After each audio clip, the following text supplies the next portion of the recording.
Let's talk about fear. I'm gonna rewind the clock back to my football career and how fear fucks people up. Too much of it anyways, because a little bit of fear is good because it helps you respect things like danger, right? Legitimate risk. But when it becomes your main compass, you create a cap, a ceiling on what you can accomplish. So something that people need to understand about me when I was playing sports and I was coming up is that I was obsessed with perfection because I thought if I'm perfect, I'll get to where I need to go. And I hated taking time off. For me, taking time off is like you log a bunch of hours on a video game and you get a lot of progress, but then it's like if that save game doesn't save and you have to start over. That's why I hated taking time off. That's why I hated injury and I hated pain, and I did everything I could to avoid it at all costs.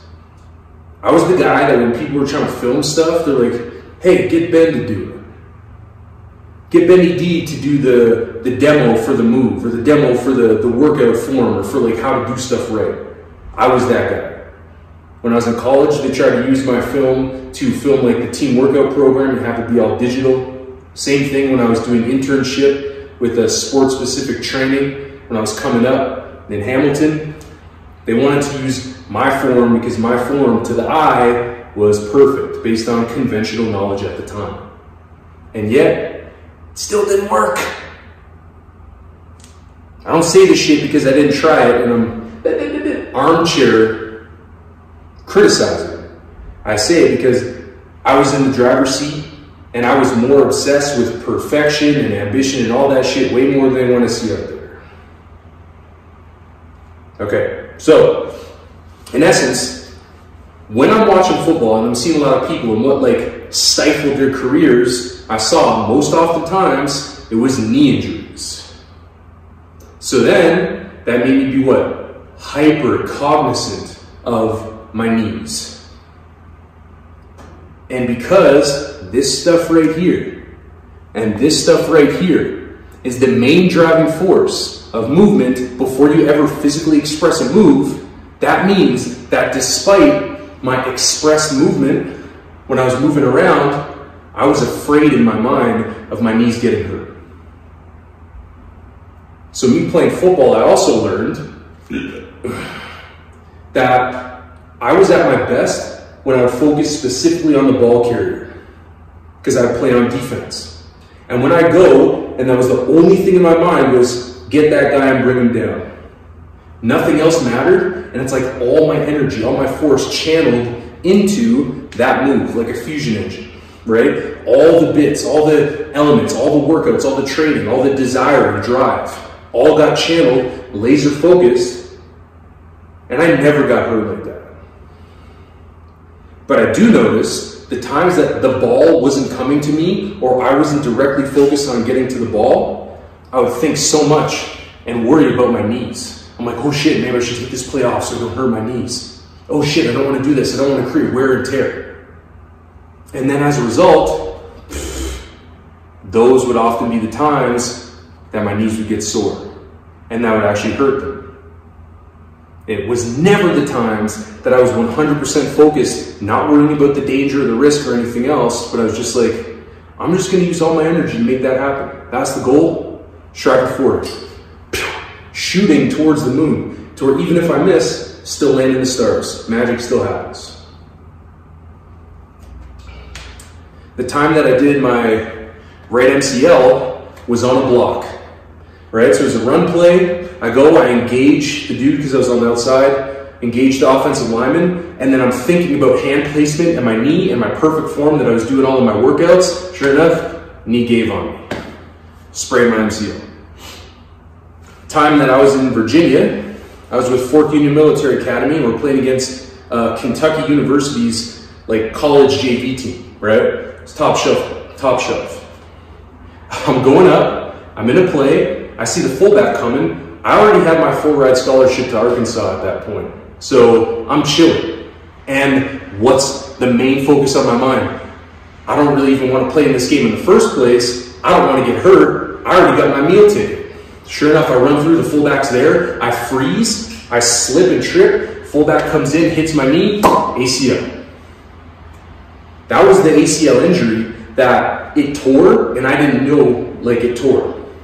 Because I was so strong that when I got assessed, they were like, oh yeah, it's just a sprain. You didn't tear anything.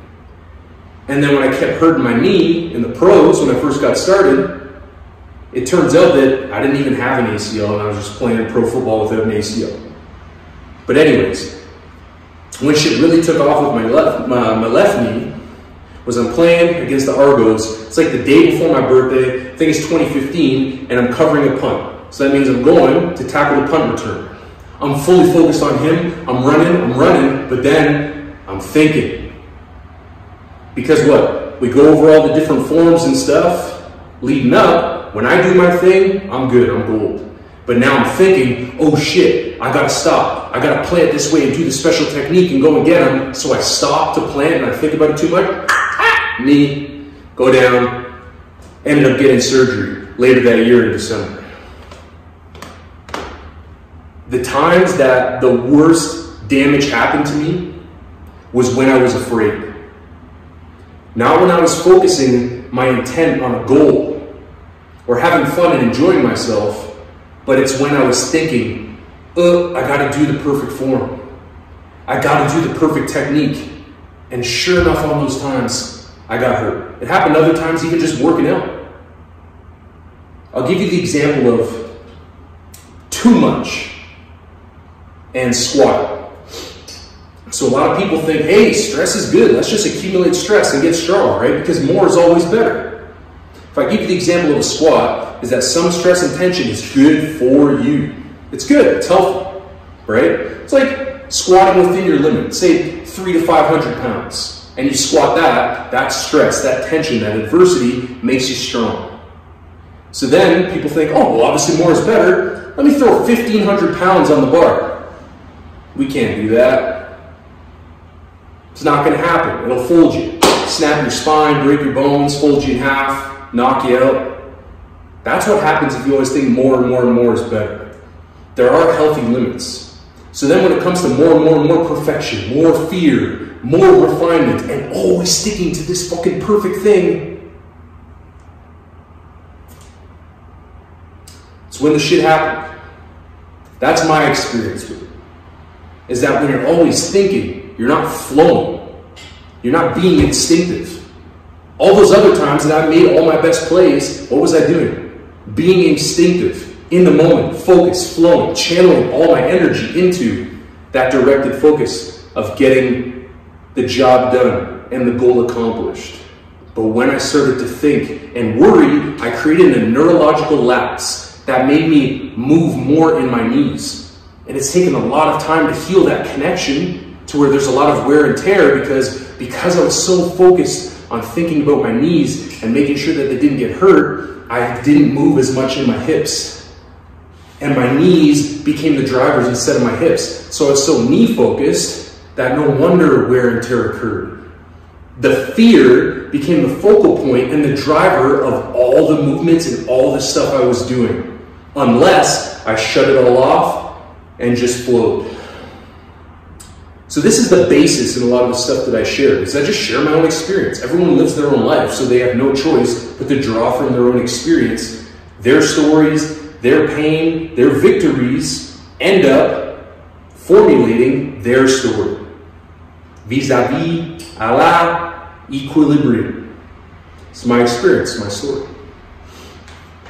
And so again, my knees became the drivers instead of my hip.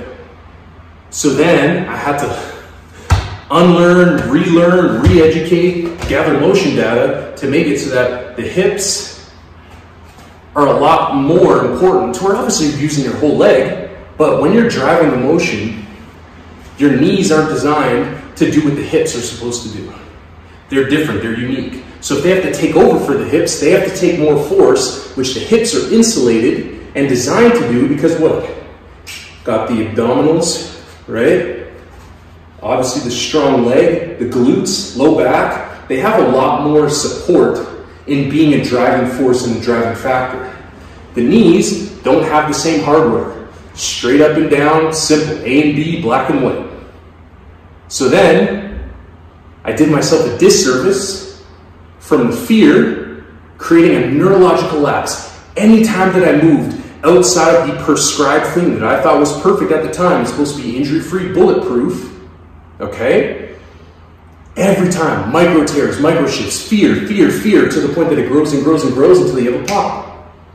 So maybe it didn't even matter what the stimulus was when the big thing, the catalyst injury occurred. What mattered is that if you hold 1 pound in the air, over time, because of gravity, that 1 pound becomes like hundreds, thousands, and that's what makes you have to put it down, because of pressurization. So imagine if you just do a little micro tear one day, then a micro tear the next day, and think of like hundreds, thousands, 10,000s of reps, how that's going to build up to the point that it's just dangling by a thread. All you have to do is even show up and it might... But it wasn't from the mechanics as much as it was from the fear that created the catalyst. So they're learning experiences. If I could rewind things, I wouldn't fucking change a thing. Because my entire story has helped build me to the man I am today. Just like the story now is going to build the man I am in the future, tomorrow and onward. Wouldn't change a thing. But the realities of having the ability to look back and scout your own experiences, how do I shorten that loop for myself and teaching my kids and the people that I'm helping so that they realize, maybe fun and force and drive and goal and just flow and instant response, reaction, adaptation is a healthier response moving forwards than fear being the compass. You be the judge. We're sharing information, we're sharing experience. Everyone's story is unique, but there seems to be some very real factors inherent in my story that make things look like, maybe is better than more often of the time than the other way around.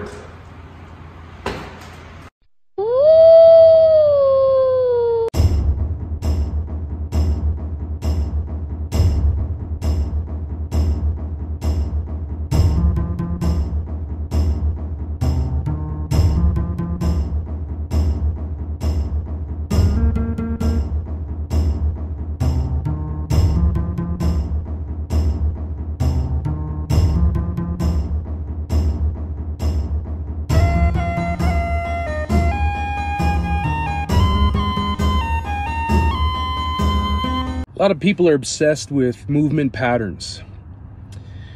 The way that movement works is that your mind, right? Your nervous system, your energy systems, right? Your soul, your personality, those are all touched before you ever physically move. So to focus on a movement pattern without identifying those aspects, you're always going to be playing catch up, because that's not the way the body works. It doesn't. The expressed motion always comes from inside strings through a series of elements that all of them tick in order for it to work.